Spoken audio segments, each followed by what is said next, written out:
Beberapa media asing menyoroti penunjukan Purbaya Yudisadewa sebagai Menteri Keuangan menggantikan Sri Mulyani Indrawati.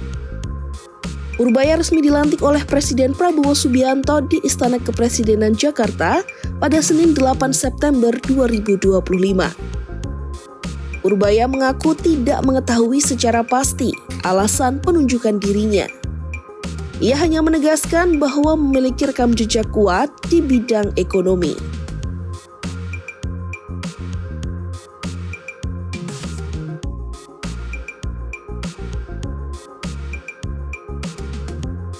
Lantas, bagaimana media asing menyoroti sosok Purbaya? Kantor berita Inggris Reuters menyoroti janji Purbaya untuk mempercepat pertumbuhan ekonomi Indonesia di tengah kekhawatiran perlambatan ekonomi. Presiden Prabowo bahkan menargetkan pertumbuhan hingga 8%. Dalam artikelnya, Reuters juga menyinggung peran Purbaya sebagai Ketua Dewan Komisioner Lembaga Penjamin Simpanan atau LPS sejak 2020, serta pengalamannya di beberapa kementerian. Purbaya berjanji akan menemukan cara untuk segera meningkatkan perekonomian.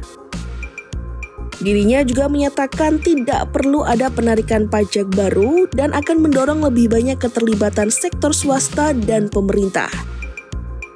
Namun, ekonom senior Tring Nguyen mengingatkan tantangan besar yang harus dihadapi Purbaya, seperti pembiayaan program makan bergizi gratis dan peningkatan belanja pertahanan tanpa memperlebar defisit.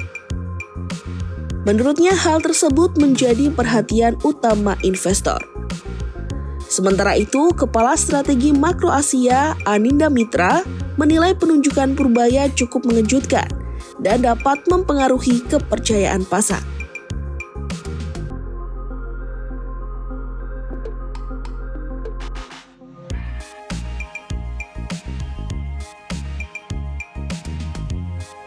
Media asal Malaysia The Star menyoroti bahwa penunjukan Purbaya terjadi setelah protes besar-besaran pada akhir Agustus 2025.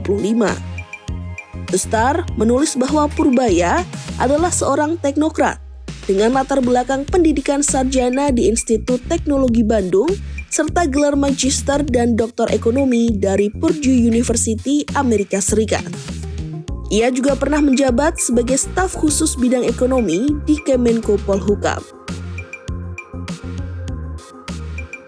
Majalah bisnis asal Amerika Serikat Fortune dalam artikelnya mengutip pernyataan Purbaya yang menyebut dirinya sebagai orang pasar yang akan menjaga kesehatan fiskal Indonesia. Fortune menekankan pengalaman Purbaya sebagai ekonom sejak awal 2000-an di Danareksa Research Institute serta jabatannya di Kementerian Koordinator Bidang Kemaritiman dan Investasi.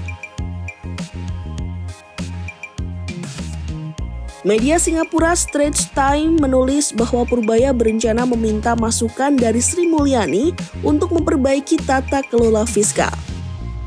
Dalam artikelnya, Straits Times mengutip pernyataan Purbaya yang berjanji akan mempercepat proses birokrasi dan efisiensi belanja pemerintah.